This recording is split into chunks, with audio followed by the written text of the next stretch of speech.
विप्रो ने अपने फ्रेशर की सैलरी जो उन्होंने पहले रखी थी 6.5 लाख रुपए, जिस समय एक्चुअल ज्वाइनिंग का समय आता है 50% से रिड्यूस करके कर दी 3.5 लाख रुपए। बहुत हंगामा हुआ कि विप्रो जैसी बड़ी कंपनी वैसे भी फ्रेशर्स को बहुत कम देती है, उसमें भी ऐसा एंड मोमेंट पे रिडक्शन करेगी तो कैसे चलेगा।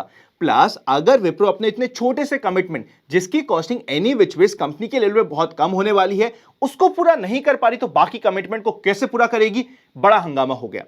क्या इस मैटर की वजह से स्टॉक मार्केट में इंपैक्ट होगा? विप्रो को ऐसा क्यों करना पड़ा? साथ ही साथ टेक्निकल लेवल पे आज के दिन विप्रो कहां पे प्लेस्ड है, सब कुछ जानेंगे आज के इस वीडियो में, बने रहिएगा।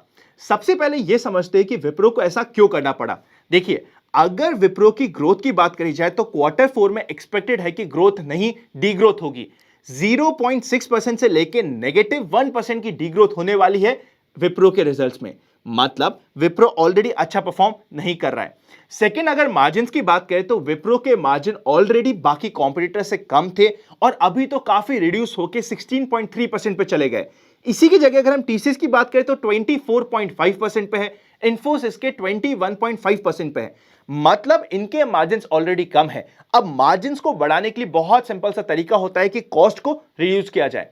कॉस्ट के रिडक्शन में विप्रो का यह जस्टिफिकेशन है कि भैया हमने ऑलरेडी 40% से लेके 50% नई हायरिंग करी है पिछले कुछ सालों में। जो ऑलरेडी बंदे हमारे बेंच पे बैठे हैं उन्हें हम ओवर यूटिलाइज करना चाहते हैं, थोड़ा सा उनका यूटिलाइजेशन को बढ़ाना चाहते हैं, इसलिए हमने ये पैकेज जो नया दिया है इसमें कम कर दिया है। सही है या गलत आप मुझे कमेंट कीजिएगा, पर मेरे हिसाब से एक कंपनी अपने छोटे से कमिटमेंट से पीछे हटती है तो मेरे लिए तो नेगेटिव हो गया है। अब टेक्निकल लेवल पे क्या हमें बता रहा है विप्रो, सीधे चलते स्क्रीन के ऊपर और एक एक पॉइंट को समझने की कोशिश करते हैं। देखिए, सबसे पहले अगर आप वीकली चार्ट चेकआउट करेंगे ना, आपको पता चलेगा कि विप्रो ने 2020 के बाद 2020 में जो करेक्शन आया था उसके बाद बहुत प्यारी रैली दी थी। 150 रुपए का स्टॉक ऑलमोस्ट 700 रुपए पहुंच गया था। यहां पे एक डबल टॉप की फॉर्मेशन हुई और स्टॉक में मेजर करेक्शन देखने को मिला। मेजर करेक्शन आते आते अगर आपने हमारा रीसेंट वीडियो देखा हो, रफली 1.5 महीने पहले मैंने वीडियो भी बनाया था विप्रो पे, वहां पे भी बात करी थी इस फ्लैट बेस की। मतलब यहां पे आप बोल सकते हैं रफली 440 के ऊपर एक नया ब्रेकआउट आएगा। फाइनल सपोर्ट का काम कर रहा है 376 का लेवल, जहां पे बार बार ये सपोर्ट लेके बाउंस बैक कर रहा है और बीच में ये फंसा हुआ है। अगर हम बहुत लॉन्ग टर्म चार्ट में बात करें तो इसका final do and die level जो उसका पोजिशनल बेसिस पे, लॉन्ग टर्म बेसिस पे, बाय एंड होल्ड बेसिस पे होता है वो 305 का आ जाता है। पर मेरे हिसाब से अभी जो ये फ्लैट बेस बन रहा है इसके ऊपर हमारी नजर होनी चाहिए। अब हम चलते हैं डेली टाइम फ्रेम पे और चेकआउट करने की कोशिश करते हैं। वहां पे आपको ये फ्लैट बेस बहुत ही प्यारा मिल जाएगा। हमने ऑलमोस्ट 1.5 महीने पहले बात करी थी इस फ्लैट बेस की, उसके बाद ही अपने सपोर्ट पे 2 बार आया और दोनों बार आके इसने बाउंस बैक भी दे दिया उसी सपोर्ट के आसपास से। तो ये हमारे लिए एक इंटरेस्टिंग पॉइंट हो जाता है। अभी भी इसका 375 का सपोर्ट काफी अच्छी तरीके से काम कर रहा है, तो उसी सपोर्ट के ऊपर हमारी नजर रहनी चाहिए। मेजर स्ट्रेंथ आएगी 440 के ऊपर, उसका वेट एंड वॉच करना पड़ेगा। और अगर हम इमीडिएट बेसिस पे बात करें, इवन अगर ये 400 के ऊपर जाता है, जो इसका 200 डे मूविंग एवरेज भी हो जाता है, तो एक बार अल्ट्रा शॉर्ट टर्म पर्पस के लिए यहां पे हमें एक स्विंग के लिए ट्रेड मिल सकता है। ये हो गया है विप्रो का एनालिसिस। जो ये नेगेटिव न्यूज आई है उसका मेरे हिसाब से स्टॉक पे ज्यादा इंपैक्ट नहीं पड़ेगा, क्योंकि ये एक मैनेजमेंट डिसीजन है। देखिए, अगर कंपनी की इमेज की बात करें तो इमेज नेगेटिव हो गई है, वो हमें मानना पड़ेगा, पर डायरेक्टली स्टॉक के प्राइस पे इंपैक्ट ज्यादा नहीं पड़ेगा, क्योंकि स्टॉक ऑलरेडी बहुत ज्यादा बीटन डाउन है, अपने टॉप से काफी करेक्ट हो चुका है। तो यहां पे ऑलरेडी सारी की सारी बैड न्यूज फैक्टर इन है और इतनी छोटी बैड न्यूज स्टॉक मार्केट के पर्सपेक्टिव से ज्यादा इंपॉर्टेंस नहीं रहेगी। अब चलते हैं आज के पहले पार्ट पे, जिसका नाम है मार्केट टुडे। सबसे पहले अगर सेंसेक्स और निफ्टी की बात करें तो 0.23 से 0.25% नेगेटिव थे।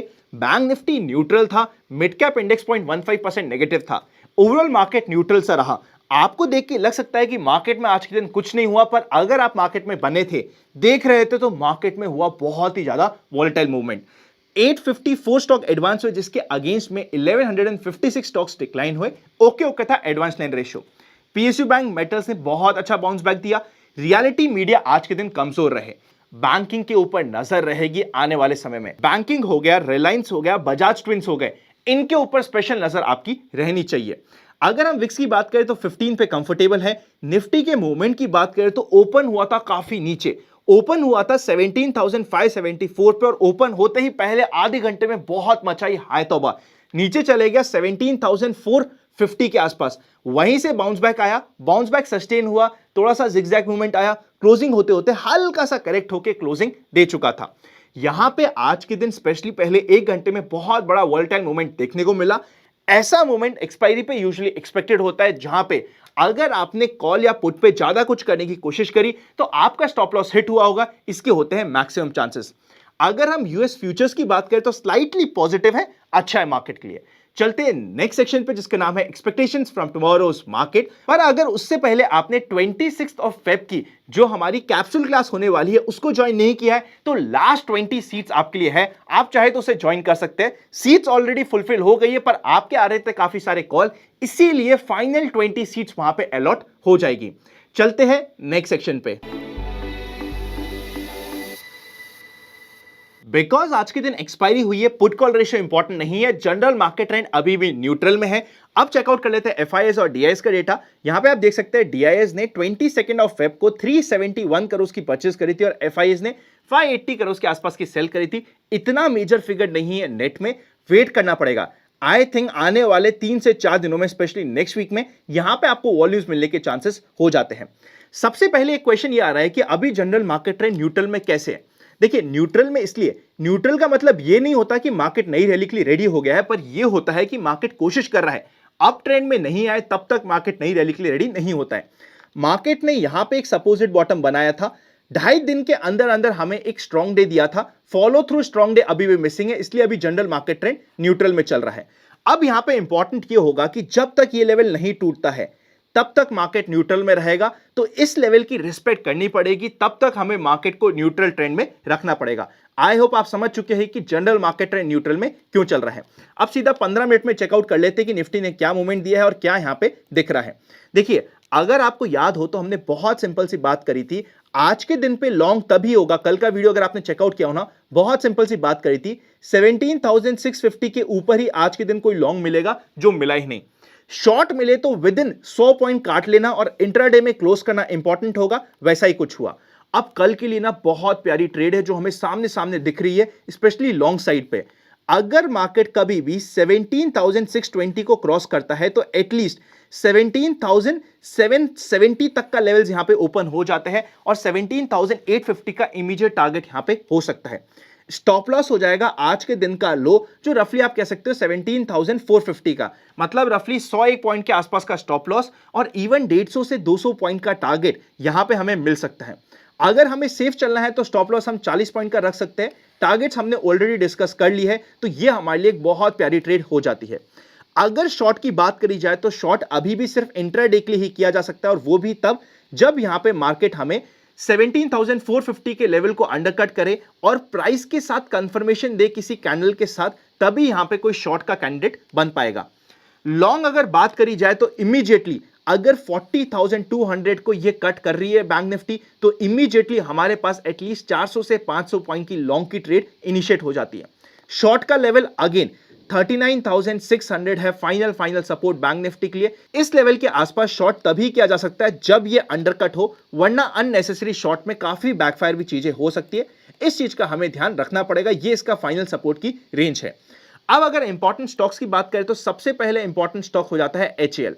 अगर ये कभी भी वापस से 2550 के लेवल को क्रॉस करता है तो हमें इमीडिएटली 30 पॉइंट्स के टारगेट और 10 पॉइंट्स के स्टॉप लॉस के साथ काम किया जा सकता है। एक बहुत इंटरेस्टिंग स्टॉक टू स्टडी हो सकता है। मैं सिर्फ आपको यहां पे स्टडी के इंपॉर्टेंट स्टॉक शेयर करने की कोशिश कर रहा हूं, ये कोई भी रिकमेंडेशन या फिर टिप नहीं है, आप अपने लेवल पे स्टडी कर सकते हैं।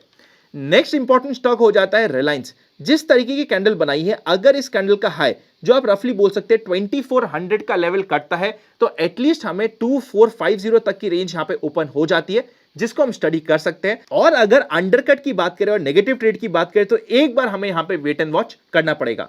फाइनल इंपॉर्टेंट स्टॉक हमारे पास होने वाला है डेविस। एक अच्छा फ्रेमवर्क यहां पे बना रहा है, अगर ये इमीडिएटली 2885 के लेवल को भी क्रॉस करता है तो इमीडिएटली हमें 75 पॉइंट्स का टारगेट और 25 पॉइंट्स के स्टॉप लॉस से यहां पे काम किया जा सकता है, स्टडी किया जा सकता है। इंपॉर्टेंट लेवल पे है, हो सकता है देखिए यहां पे अभी 3200 के लेवल क्रॉस करना बहुत डिफिकल्ट होगा, पर जिस तरीके से यहां पे ये प्राइस एक्शन बन रहा है और यहां पे आज के दिन बिकॉज ऑफ एक्सपायरी एक नेगेटिव कैंडल हुई है, इस नेगेटिव कैंडल के कटने के या फिर रिवर्स होने के चांसेस बने रहते, तो हमारा ध्यान उस पर रह सकता है। वीडियो अच्छा लगे तो लाइक करे बिना मत जाइएगा। सोलर के ऊपर एक बहुत इंपॉर्टेंट वीडियो आया था जिसका लिंक ऊपर आई बटन पे और नीचे आपको पिन कमेंट पे मिल जाएगा। Happy learning and I will see you very soon.